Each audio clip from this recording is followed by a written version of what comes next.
Hello नमस्कार। यो धनकुटा जिल्ला साँगुरीगढी 6 भेडेटारमा रहेको पाथिभरा भगवती मन्दिर। यो मन्दिरलाई अति राम्रो ढुङ्गा बिछाइएर बनाइएको रहेछ। साँगुरीगढी भन्दा केही माथिको अग्लो डाँडामा यो मन्दिर स्थापना गरिएको रहेछ। ताप्लेजुङको मुकुबलुङमा जान नसक्नेले यसै मन्दिरमा पनि आएर पूजापाठ गरेमा मागेको पुग्ने भनाइ रहेछ। यहाँ दायाँ बायाँतिर घन्टीहरू, यहाँ देवीहरू राखिएको छ। मन्दिर निकै अग्लो रूपमा देखियो।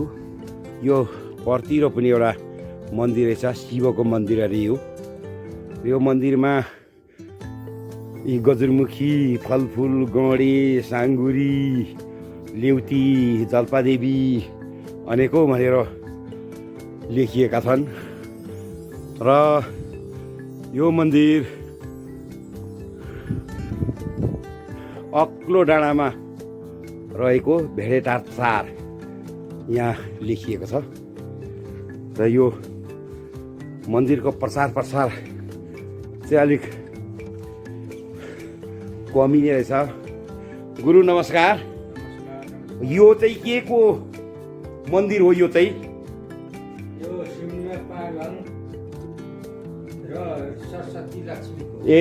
यो चाहिँ सुम्निमा पारवङ सरस्वती लक्ष्मीको मन्दिर रहेछ। यो अहिले चिने माथि सुम्नीमा बसेको पारुहाङ झोला बोकेर बसेको यता लक्ष्मीहरू। र ल यहाँ ठुलो मन्दिरमा प्रवेश गरियो।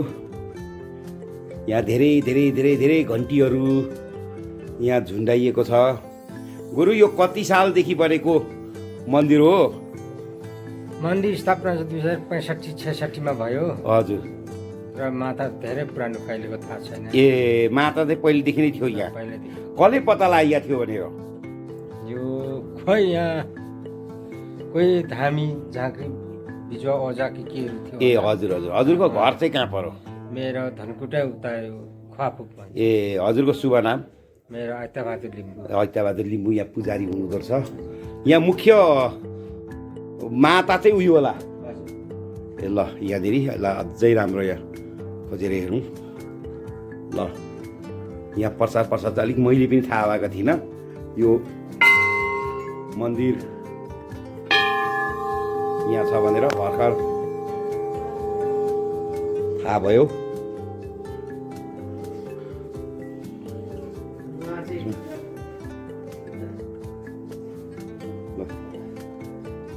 नमस्कार। हाम्रो बान्ता अखिमको कोषाध्यक्ष सर पनि यहाँ हुनुहुन्छ। उहाँसँगै हामी बान्तावा पुस्तक छाप्नको लागि फतुवागढी, आमचुक, रामप्रसाद भोजपुर जिल्लाको र खोटाङको जन्तेढुङ्गा पुगेर फिर्दै गर्दा उहाँबाट नि यो जानकारी भयो। मन्दिर यो पाथिभरा मुकुलुङभन्दा कम रहेछ। यतापट्टि यहाँ यसलाई बलि दिने प्रथा पनि रहेछ। यो बलि दिने ठाउँहरू पनि देखियो।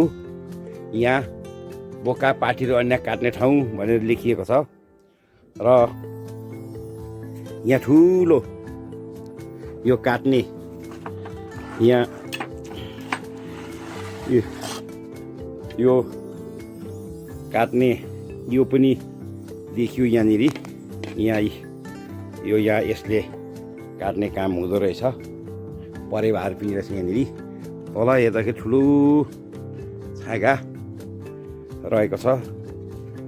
र यहाँ पनि काट्ने कुखुरा यहाँ काट्दो रहेछ। आइताबारे सिकारी भनिएको छ यहाँ। र यो बल्लो भेगमा जाने बाटो रहेछ। त्यहाँ पनि मान्छेहरू बस्नको लागि बनाइएको र मन्दिर आकर्षक ठाउँमा र धेरै आधुनिक प्रकारले बनाइएको रहेछ। यहाँनिर यी प्रसाद वितरण हुने ठाउँहरू सम्पूर्ण लेखिएको छ यहाँ। मन्दिर ठ्याक्कै रूपमा यो पल्लो चाहिँ शिवको मन्दिर रहेछ। अझै अर्को डाँडा पनि यहाँबाट यहाँ पर धेरै टावरहरू स्काई पार्कहरू पनि यहाँनिर देखिएको छ। ल यो मन्दिरलाई हेर्न पाउँदा खुसी लाग्यो। थाकेको ताकेको मागेको पुगोस् भन्ने कामनाका साथ जय पाथिभरा।